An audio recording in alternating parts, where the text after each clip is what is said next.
मैयत को कब्र में उतारने का सुन्नत तरीका क्या है। इसमें 3 कौल हैं, 3 तरह के तरीके हदीस में आए हैं और सहाबा से भी मनकूल हैं। सबसे पहला तरीका तो ये है कि मैयत को पांती की तरफ से लाया जाए, यानी पाँव की जानिब से लाया जाए। जो मैयत की कब्र खोदी हुई है उसकी पाँव की जानिब से लाया जाए और सबसे पहले सर को दाखिल किया जाए। ये पहला तरीका है। और दूसरा तरीका जो किताबों में आता है कि मैयत को सरहाने की जानिब से, जो कब्र का सरहाना है जहाँ पे मैयत का सर रखा जाएगा, मैयत को सर की जानिब से लाया जाए और सबसे पहले उसके पाँव को दाखिल किया जाए। यानी उसका ये अपोजिट है, उल्ट है।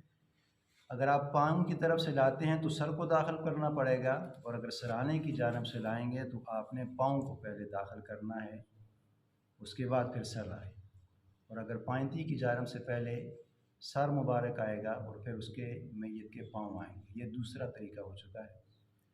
और तीसरा तरीका ये है कि जो नबी अलैहिस्सलाम को कब्र में रखा गया, डाला गया, तो फुक़हा फरमाते हैं, सहाबा फरमाते हैं कि किबले की तरफ से आए और किबले की जानिब से हमने मैयत के सर मुबारक और पाँव को यकसर दोनों को साथ रखा। यानी पहले तो ये था ना कि पहले हमने पाँव को दाखिल, सर को दाखिल किया है, और दूसरे तरीके से हमने पाँव को दाखिल किया है। अब तीसरा तरीका जो है वो फुक़हा फरमाते हैं कि किबले की जानिब से सर मुबारक को और पाँव को दोनों को साथ हमने कब्र में रखना है। यानी तो फुक़हा फरमाते हैं कि इसमें से असख तरीका क्या है। बाकी तीनों तरीके जिस तरह भी आसानी हो, पाँव की जानिब से आए हैं तो सर को पहले रखा जाए, और सर की जानिब से आए हैं तो पाँव को रखा जाए, और जो तीसरा तरीका है कि किबले की जानिब से सर को और पाँव को दोनों साथ यानी एकदम मैयत को नीचे उतारा जाए। तो अहनाफ का भी इसी पे फतवा है, असख भी यही है कि ये आसान भी है और मुनासिब भी है। लेकिन जिस तरह भी जो तरीका भी इस्तेमाल किया जाए, पाँव वाला, सर वाला, दोनों यकसर वाला, तीनों तरीके जिस तरह भी मुनासिबत से आसान लगते हैं।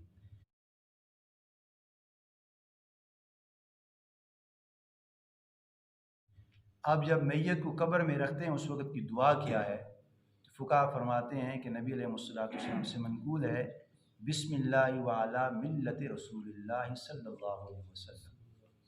अगर सल्लल्लाहु अलैहि वसल्लम ना भी हो तो बिस्मिल्लाहि व अला मिल्लति रसूलिल्लाह, जिसका माना यह है कि अल्लाह के नाम से शुरू करता हूँ और मैं इस मैयत को मिल्लत रसूल पे दफन करता हूँ। यानी जो कि तरीका नबी अलैहिस्सलाम ने जो बताया है वो हमारे लिए लक़द कान लकुम फ़ी रसूलिल्लाहि उस्वतुन हसना, कि नबी की ज़िंदगी तुम्हारे लिए एक बेहतरीन आइडियल नमूना है। और नबी अलैहिस्सलाम ने बैतुल्लाह से लेकर बैतुल खला तक एक एक तरीका सहाबा को बताए, सुन्नत तक पहुँचाया है। अब अगर हम नहीं करेंगे तो ये हमारा ही नुकसान और हमारी गलती है।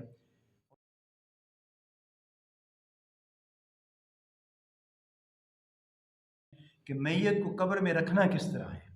अब ये तो हमने रखा है, अब मैयत को हमने अंदर रखना किस तरह है। तो फरमाते हैं, सहाबा फरमाते हैं और फुक़हा फरमाते हैं कि मैयत को हमने मुकम्मल करवट के बाल किबले की तरफ रखना है। मुकम्मल उसका जो करवट जो उसका है, धड़ है, इसको हमने चित नहीं करना, बल्कि हमने इसको करवट के बाल मुकम्मल हमने किबले की रुख करना है। लेकिन हमारे यहाँ जो तरीका है वो ये है कि मैयत की जो बॉडी होगी वो चित होगी, और इसका सर मुबारक हम कहते हैं किबले तरफ करो जी, किबले तरफ करो, बल्कि सर मुबारक किबले की तरफ नहीं, उसकी मुकम्मल बॉडी जो सी है, पूरी उसकी करवट जो सी है वो किबले की जानिब होनी चाहिए। तो ये तरीका सुन्नत है। लेकिन हम यानी ये उसके जो जिस्म है उसको चित कर देते हैं और उसको कहते हैं कि किबले की तरफ इसका चेहरा आना चाहिए। तो किबले की तरफ चेहरा ही ज़रूरी नहीं है, बल्कि मुकम्मल जो उसकी बॉडी हो, करवट जो उसकी हो वो किबले की जानिब हो।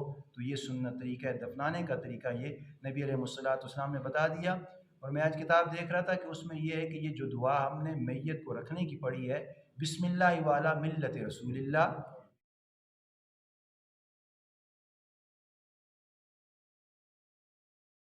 और बाज़ ऐसे भी हैं कि जब मैयत के कब्र पे मट्टी डालते हैं उस वक़्त जो मुट्ठी में हम मट्टी ले लेते हैं, 3 है, 2 है, 1 जितने भी है, सुन्नत तो ये है कि 3 कम अज़ कम यानी बुक हो उसमें डाल दी जाए मट्टी की मुट्ठी।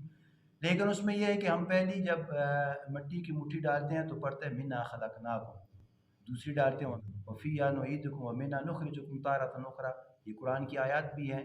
منہا خلقناکم وفیہا نعیدکم ومنہا نخرجکم تارۃ اخری۔ لیکن فقہا فرماتے ہیں کہ یہ ثابت نہیں ہے، بس مٹی ڈالی تو کافی ہے، اگر یہ دعا نہ پڑھی تو یہ کوئی قرآن اور حدیث سے یہ ثابت نہیں ہے۔ مطلب یہ اکثر اقوال سمجھ لیں تو ہے، باقی یہ ہے کہ آپ کا کام صرف مٹی ڈالنا ہے، قبول کرنا میرے اللہ کا کام ہے، اور اس سے یہ ہوگی کہ انسان کو اپنی عاقبت یاد آئے گی، جو انسان کی تکبر پن ہے نا، آکڑ ہے نا، وہ ختم ہو جائے گی۔